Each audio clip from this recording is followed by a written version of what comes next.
Olá, esse é o canal Analise com Eneida. Hoje eu gostaria de falar um pouco sobre, vamos dizer assim, as identificações e a psicologia das massas. O que me motivou de falar sobre este assunto nesse momento? Houve o anúncio do novo Papa, né? E além dos aspectos de fé, né, os temas religiosos, tá, a importância política disso, porque o Papa ele é um chefe de Estado.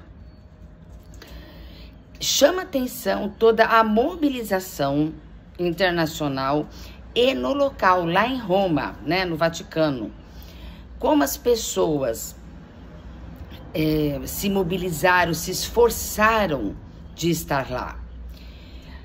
Então, assim, por que acontece, né? O que move o ser humano? Porque nesses momentos... lá atrás é meu gato chamado Apolo, ok? Acho que hoje ele quis participar do vídeo. O que acontece? O ser humano, ele é movido por ideais e por identificações. E esses acontecimentos, eles mostram uma boa possibilidade de estudo e entendimento disto.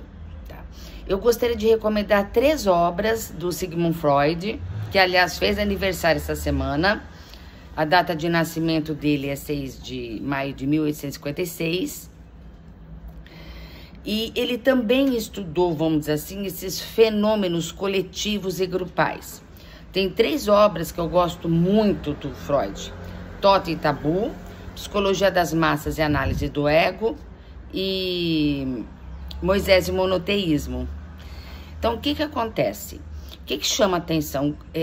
Quando tem esses eventos, vimos agora recentemente no Brasil também, a Lady Gaga esteve no Rio de Janeiro, tiveram pessoas que chamam atenção, que perguntam assim, nossa, mas como essas pessoas se sacrificam de estar lá para ver o show, ou ficar na beirada do hotel, para ver se ela aparece na sacada e lança um olhar, e a pessoa se sente olhada.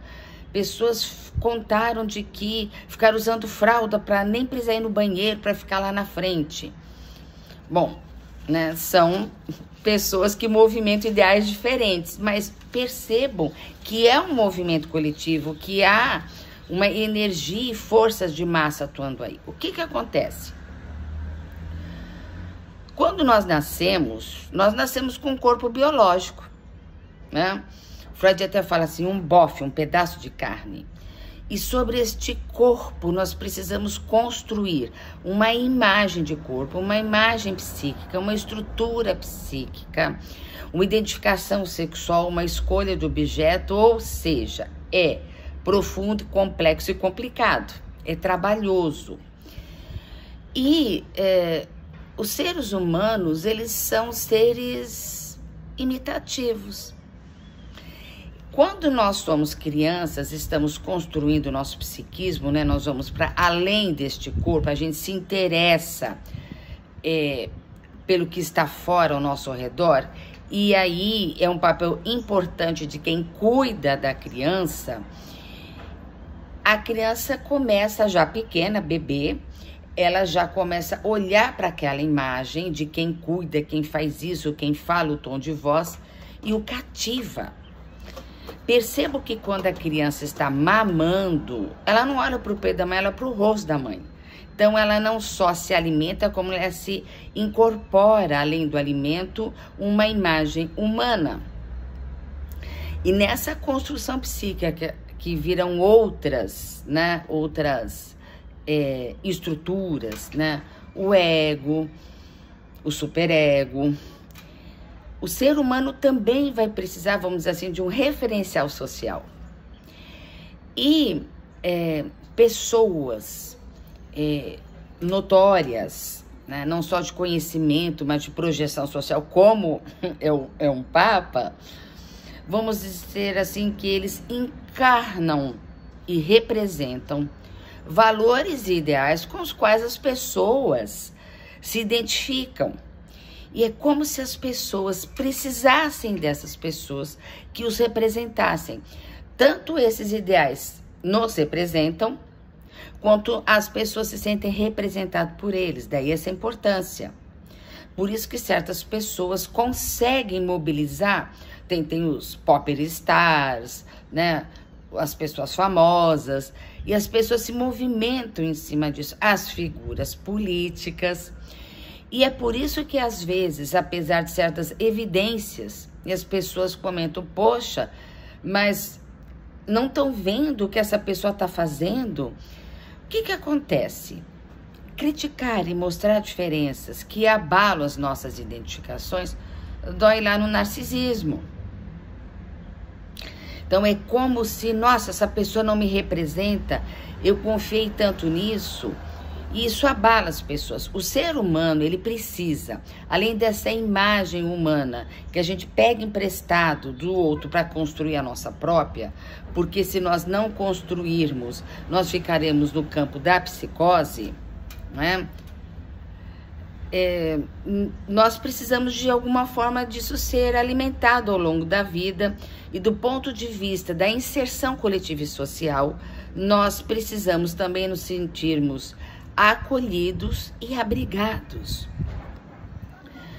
Existem também várias teorias de grupo na psicologia que mostram isso, que inclusive são trabalhadas nos ambientes de trabalho, por exemplo, porque é como se os líderes encarnassem e fossem modelos que devem ser seguidos.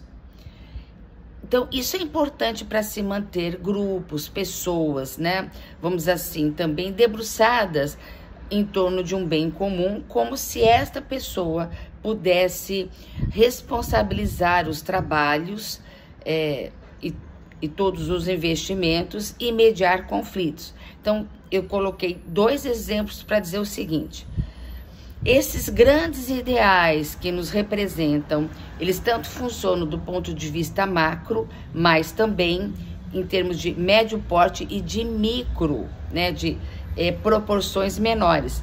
Tanto no nosso dia a dia, o nosso grupo de amigos, os nossos grupos políticos, o seu time de esporte com o qual você torce e se identifica, quanto essas grandes figuras importantes que representam os ideais ou que nós supomos que nos representam. Então, veja de que existe também um fenômeno da ilusão, e como o ser humano, de certa forma, ele tem um laço de dependência com todos esses movimentos que agregam, né, em torno de pessoas que representam o grupo com que as pessoas ali se veem representadas, ou não.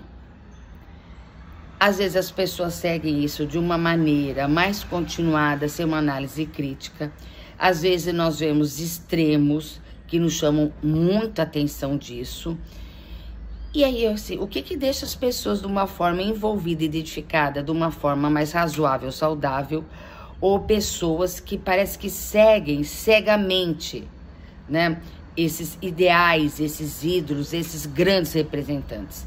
Aí depende da questão de cada um, né, de como se operou e se construiu esse psiquismo, as necessidades, vamos chamar assim, complementares das nossas imagens ou identificações. Como que a gente avalia isso? Ouvindo cada um, porque cada um tem sua história.